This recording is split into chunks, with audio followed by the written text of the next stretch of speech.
नमस्कार, एक बार फिर स्वागत करते हैं बी रेडी हार्वेस्टर के स्पीच पे। जैसा कि आप देख पा रहे होंगे हमारे साथ में सौरभ भाई हैं और ये हमारे पीछे एपीरी है। जैसे कि आपको पता है हमारा एक सीरीज़ चल रहा है जिसमें कि हम जो बिगनर हैं वो कैसे बी हाइव मेंटेन करें उससे रिलेटेड चीज़ें आपको बताने वाले हैं। नए नए जो लोग बी कीपिंग करना चाहते हैं उनको किन किन बातों का ध्यान देना चाहिए। तो आज ऐसे ही कुछ एक छोटा सा काम आप देख रहे होंगे हमारे साथ में सौरभ भाई क्या कर रहे हैं। ये बी हाइव हैं और बी हाइव के आगे देख सकते हैं कितनी ज़्यादा घास लगी हुई है। आप एंट्रेंस भी आप देख नहीं पा रहे होंगे इसका। ये देखिए यहाँ पर एंट्रेंस है बट घास इतनी ज़्यादा है कि क्या बताएं। तो हमको ये रेगुलर ये घास काटते रहनी चाहिए क्योंकि ये गर्मी का मौसम चल रहा है और देहरादून जैसे रीजन में बीच बीच में बारिश भी होती रहती है। तो यहाँ पर घास और वीड्स जो होते हैं बहुत जल्दी ग्रो करने लग जाते हैं। अब आज तारीख अगर मैं बात करूँ 22 जून है। 22 जून को आज इतनी ज़्यादा गर्मी यहाँ पर हो रही है देहरादून में और काम करना मुश्किल है बट क्या करें, बी कीपर्स हैं। बी कीपर्स लाइफ ऐसे ही होती है। हमारे सौरभ भाई को मुस्कुराते हुए देख सकते हैं आप, मुस्कुरा रहे हैं, मंद मंद मुस्कुराते हुए काम भी कर रहे हैं। तो यही एक लाइफ है जो हमको जीनी होती है।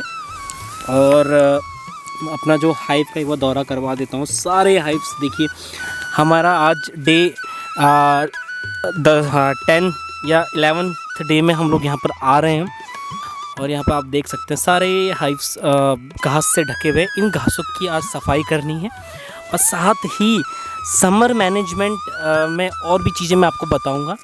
जैसे कि आज हम लोग को फीडिंग भी करनी है। मधुमक्खियों के साथ में फीडिंग करवाई जाती है समर्स में। जब ऑफ सीज़न रहता है, जब उनका आपातकालीन समय रहता है, उस समय में हम लोगों को मधुमक्खियों को खाना देना होता है, ठीक है।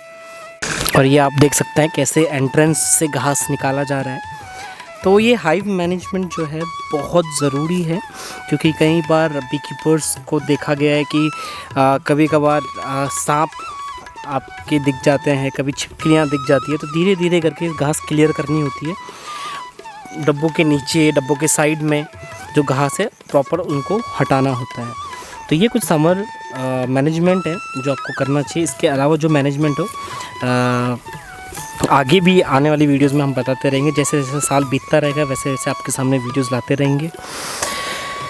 और यहाँ पर उत्तराखंड में अभी खैर का सीज़न चल रहा है। बाहर से थोड़ा बहुत फीड आ रहा है, मधुमक्खियाँ थोड़ा बहुत नेक्टर ला रही हैं बट ये टोटली ऑफ सीज़न होता है। ज़्यादा नेक्टर होता नहीं है खैर में, इतना ज़्यादा नहीं होता कि हम हनी हार्वेस्ट कर पाएँ। कई जगह पे लोग करते भी हैं harvest but season by season. जैसे देहरादून जैसे जगह पे लगातार बारिश हो रही है, बीच बीच में फिर गर्मी, फिर बारिश, फिर गर्मी, तो उससे कहीं ना कहीं नेक्टर पे इम्पैक्ट होता है। इसीलिए हमको देखना होता है। तो जैसे कि सौरभ भैया काम कर रहे हैं घास काटने का बी हाइव्स के आगे से, और साथ ही मैं चेक कर लेता हूँ कि बाहर से जो फीड है, जो नेक्टर है, वो आ रहा है कि नहीं आ रहा है बी हाइव में। तो वो चेक करना भी बहुत ज़रूरी है। मैंने आपको जैसा बताया ढक्कन आगे की तरफ खोल के नीचे रखना है। स्मोकर हम लाए नहीं, भूल गए, तो स्मोकर का इस्तेमाल करना चाहिए बट फिर भी हम चेक कर लेते हैं काम कैसा है। जहाँ तक मुझे दिख पा रहा है मक्खियाँ काफ़ी डाउन हो गई हैं अभी। फीडर जो है, फीडर नीचे जा चुका था, इसको ऊपर निकालना हमें पड़ेगा। ये फीडर है। फीडर की मैं बात करूँ, ये एक बहुत मेजर इक्विपमेंट है बी कीपिंग इंडस्ट्री में। फीडर जो है बेसिकली मधुमक्खियों को ऑफ सीजन में खाना देने के काम आता है। फीडर कुछ बी कीपर्स ऐसे हैं हमारे साथ में जो फीडर का इस्तेमाल ना करके पॉलीथीन का इस्तेमाल करते हैं, उसमें फीडिंग डालते हैं बट जो कि समवेयर कहीं ना कहीं अनएथिकल है क्योंकि जो प्लास्टिक होता है ये फूड ग्रेड प्लास्टिक होता है। और जो पॉलीथीन में जो फीड, जैसे नॉर्मल पॉलीथीन जो मिलती है मार्केट में, उसमें बी कीपर फीड डाल देता है और वो ठीक बी हाइव के ऊपर रख देता है। मधुमक्खियाँ क्या करती है, उससे नेक्टर निकालना स्टार्ट कर देती है।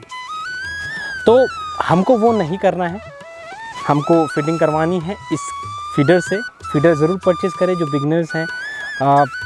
जहाँ आपने बी हाइव ख़रीदा है वहीं से आप परचेज़ कर सकते हैं या फिर बी रेडी हार्वेस्टर्स की वेबसाइट पे जाके आप फीडर ख़रीद सकते हैं।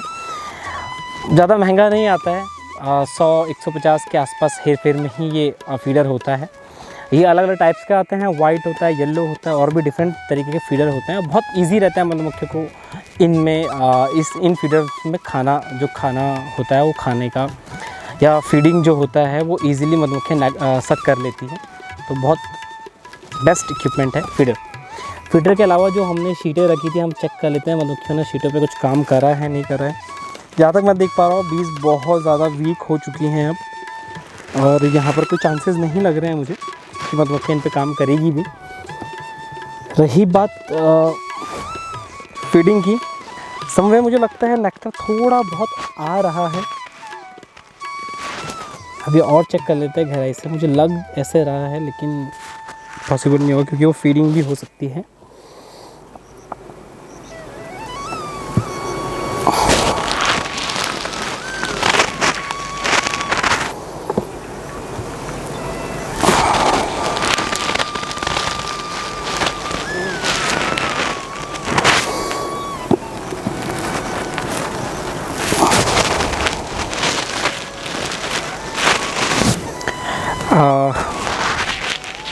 नहीं, फीडिंग के नाम पे शायद कुछ आ नहीं रहा है। पुराना जो हमने फीड करवाया हो या फिर पुराना जो हनी बचा हो मधुमक्खी के पास में, फीडिंग चेक करने का बाहर से नेक्टर आ रहा है नहीं आ रहा है तो आप ऐसे चेक कर सकते हैं, अपने फ्रेम्स को पकड़ सकते हैं और पकड़ने के बाद इस तरीके से मधुमक्खी का डब्बे के ऊपर ही हल्का सा, बहुत माइनर सा, हल्का सा इस तरीके से झटका सकते हैं ताकि जो फ्रेश नेक्टर हो, जो फ्रेश अभी मधुमक्खियाँ लेके आ रही हैं और हाइव्स के अंदर डाल रही हैं, वो ड्रॉप प्लेट्स के फॉर्म में नीचे गिर जाए।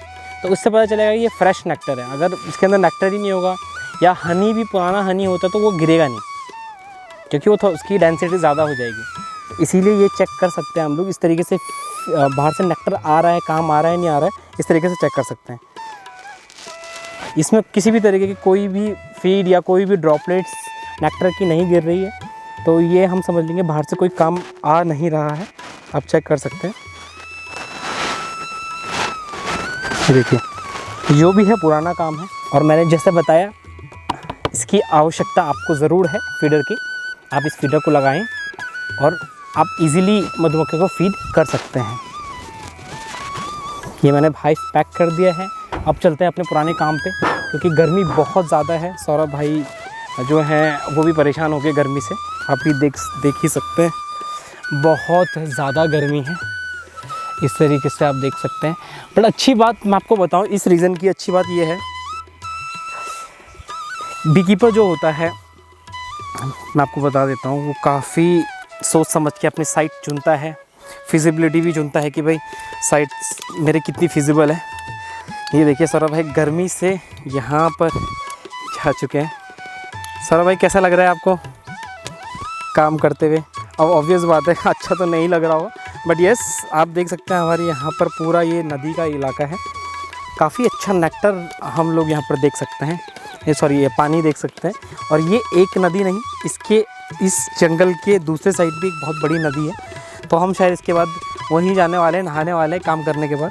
तो आइए साथियों, मैं काम करता हूँ थोड़ा सा, और काम करने के बाद ऐसे ही अपडेट आपको देते रहेंगे। जैसा कि हमको टाइम मिला है सौरभ भाई से एक सवाल पूछेंगे हम लोग। जी, कुछ लोग सौरभ भाई के गांव में ये मानते हैं कि घास नहीं काटना चाहिए, तो सौरभ भाई से ही सुन लेते हैं क्यों नहीं काटना चाहिए। ये हमारे एक बी कीपर हैं हमारे गांव में, रवि प्रकाश जी, हमारे चाचा हैं, हमारे परिवार से ही हैं। तो उनका कहना है कि घास नहीं काटनी चाहिए डब्बों से, क्योंकि गर्मी में मधुमक्खी को बहुत आराम मिलता है, क्योंकि ठंडा रहता है मौसम। ये घास बड़ी बड़ी रहती है, धूप नहीं लगती है डब्बों को, लेकिन मधुमक्खी को दिक्कत भी होती है बहुत सारी। लेकिन उनका मानना है कि घास नहीं काटनी चाहिए क्योंकि गर्मी ज़्यादा रहती है। अच्छा, उनका सौरभ भाई उनका मानना तो ये है कि घास नहीं काटनी चाहिए। जी जी, लेकिन आपका मानना क्या है? घास काटनी चाहिए, क्योंकि अपनी भी सुरक्षा है। कोई कीड़ा अगर जो आ जाए तो काट जाएगा, आपको दिखाई भी नहीं देगा। सांप आ जाए? बिल्कुल आ सकता है, ऐसा नहीं आएगा, क्यों नहीं आ सकता है भाई। डब्बे के ऊपर वो भी छाँव में बैठना चाहेगा और सुरक्षित जगह है, क्योंकि मधुमक्खी में कोई जानवर भी नहीं लगता है, और इस वजह से सांप भी बैठ सकता है मधुमक्खी में आगे, तो इसलिए साफ़ करना भी बहुत ज़रूरी है। लेकिन उनकी देखो उनका अपना विचार है, क्योंकि मैं 62-63 साल के हैं, काफ़ी समय से बी कीपिंग कर रहे हैं, लगभग मेरे हिसाब से 25 साल करीब हो गए बी कीपिंग करते हुए, उन्हें मधुमक्खी पालते हुए मेरे गाँव में। सबसे वरिष्ठ, सबसे पहले बी कीपर हैं मेरे गाँव के, तो उन्होंने कुछ तो ज्ञान होगा। लेकिन उनकी मक्खी भी बहुत अच्छी रहती है, बहुत स्ट्रॉन्ग, तो शायद यही कारण हो सकता है। तो सौरभ भाई इसमें जैसे कि हम लोग डिस्कस कर ही रहते हैं सौरभ, वैसे एक और सवाल है मेरा।